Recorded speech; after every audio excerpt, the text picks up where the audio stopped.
bem-vindas de volta ao Vida com Rosana. Bem-vindo a todos. Eu quero dizer que eu estou muito feliz de estar aqui de novo, viu, com vocês.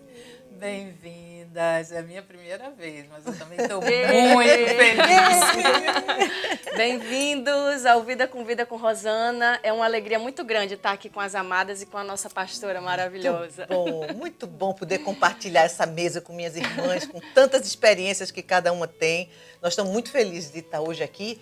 E hoje nós vamos encerrar aquele nosso período sobre disciplina de filhos, porque nós viemos falando deles desde 0 anos de idade e agora nós vamos trabalhar um pouquinho a questão da vida adulta.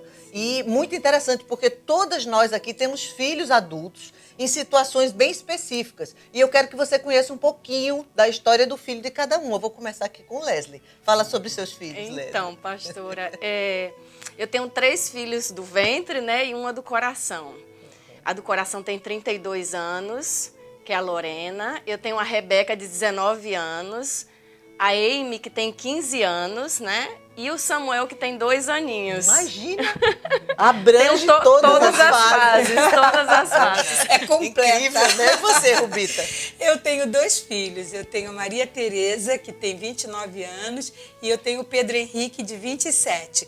Os 2 já são casados. Eu tenho um netinho de 1 ano e meio e tenho eles 2. Amém! E essa moça nova que está com a gente hoje?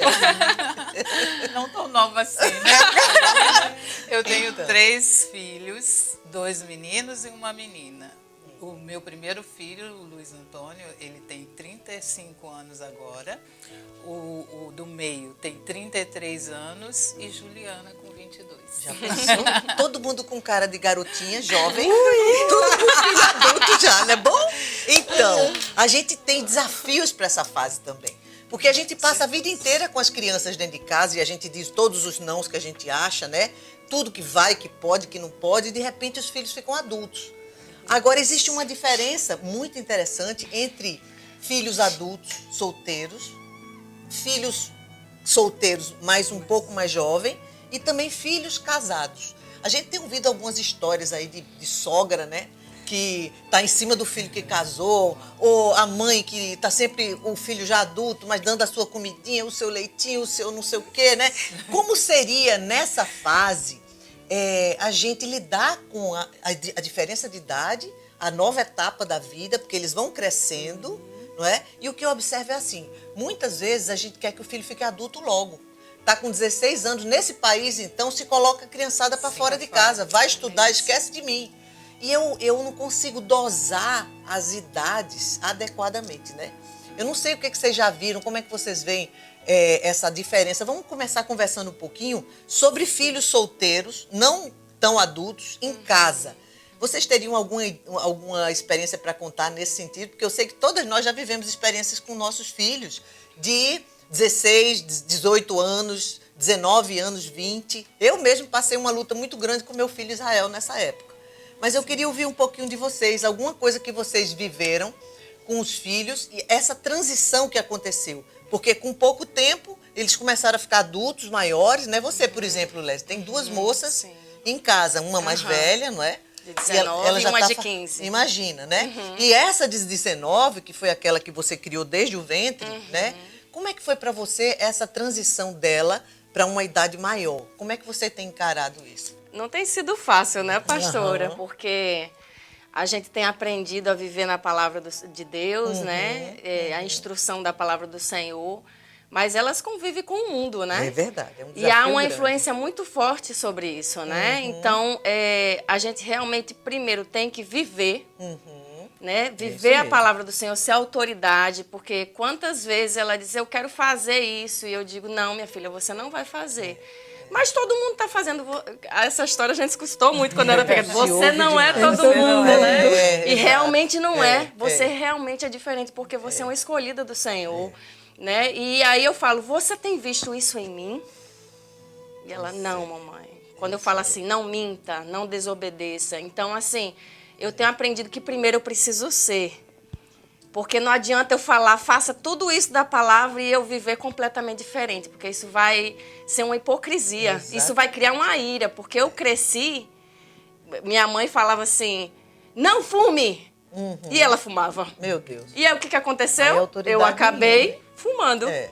Né? Então, assim, eu guardei no meu coração, eu digo, eu preciso viver para poder instruir ela. Exato. Senão ela vai dizer, ei, você não tem autoridade para me dizer isso, né? Que era o que eu fazia com minha mãe. Muitas vezes eu dizia, quem é ela para dizer isso? Porque ela está fazendo a mesma coisa, né? Não tem autoridade pra então, falar.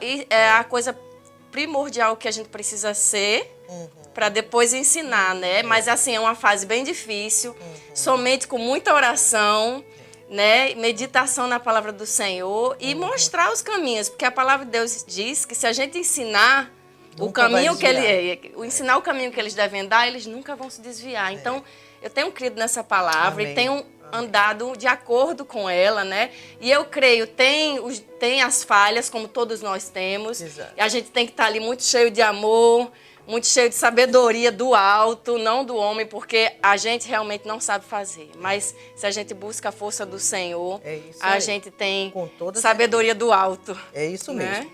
E vocês, o que é que vocês têm para dividir com a gente aí desse desafio? Eu tenho uma coisa muito interessante, porque meus filhos, eles nasceram no Evangelho. Porém, era um Evangelho que a gente não conhecia o reino de Deus. Então, mentir, enganar, era normal. Eu sei. E eles viram isso da gente. A religiosidade. A né? religiosidade. Então, quando nós Sem conhecemos... discipulado efetivo. Sim, quando nós chegamos aqui, que conhecemos o Vida com Vida e fomos apresentados ao reino, que a gente não sabia o que era, a gente achou assim, e agora? Nós ensinamos tudo errado. O que nós vamos fazer, né? Eu sei. Porque você sabe que tem os frutos bons e os frutos maus que nós colhemos. E assim, para honra e glória do Senhor, os meus filhos também caminharam no reino de Deus. Amém. Eu tenho... ela tem só meninas e tem um pequeno, mas eu tenho um rapaz. Né? E minha preocupação maior era ele. Porque o menino é mais difícil dele engaixar no reino de Deus. Mas foi tão bom para ele, tão bom. Hoje ele é um homem de Deus, casado, vive o reino de Deus. Que bênção. Né? Glória a E Deus. é uma alegria. E a minha filha está no caminho também do Amém. Senhor. Amém. Né? E você, Lu? Para mim foi assim uma luta, né? Porque eu não conhecia o Senhor até os meus filhos quase ficarem adultos, né? Os meus dois meninos. E quando eu conheci o Senhor, eu já estava longe. E eu tomei consciência que eu errei muito com meus filhos. Eu errei demais, né?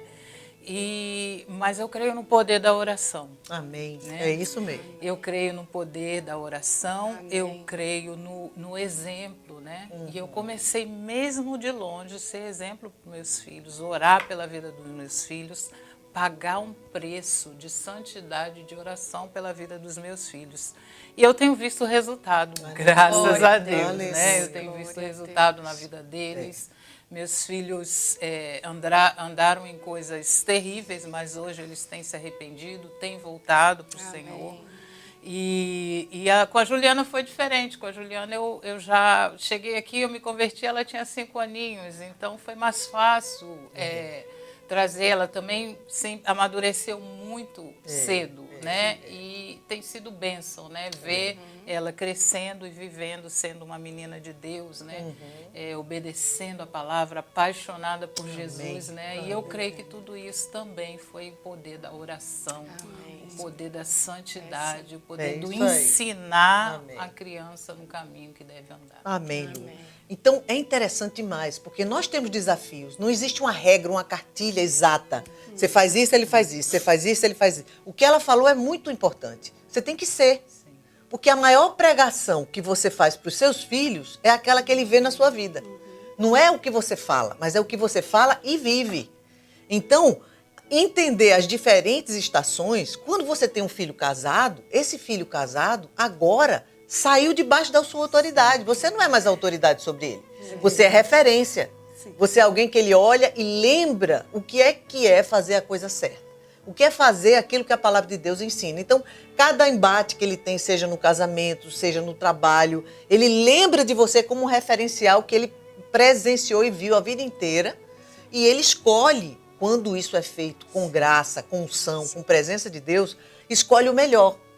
Então, é importante demais que a gente saiba lidar. Por isso, se você tiver a oportunidade de ouvir a mensagem desse domingo passado, que dia que foi ontem?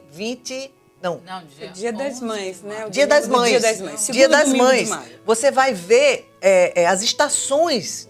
Nós pregamos muito sobre isso, falando sobre essa questão das estações. Então, é necessário demais que você seja modelo, que você possa realmente contar os princípios da palavra, porque às vezes a gente diz assim, não precisa falar, só viver. Não precisa falar. Sim, precisa falar. A fé vem pelo Precisa falar ouvir. e Você ouvir a fala palavra de e se Deus. compromete. Sim. Porque quando você diz eu não minto, como o Leslie estava falando, como vocês, eles estão vendo se isso é verdade na sua vida. Sim. E sabe de uma coisa? Deus tem um interesse imenso no seu filho. Ele quer fazer desse filho um instrumento de Deus na vida dos filhos deles.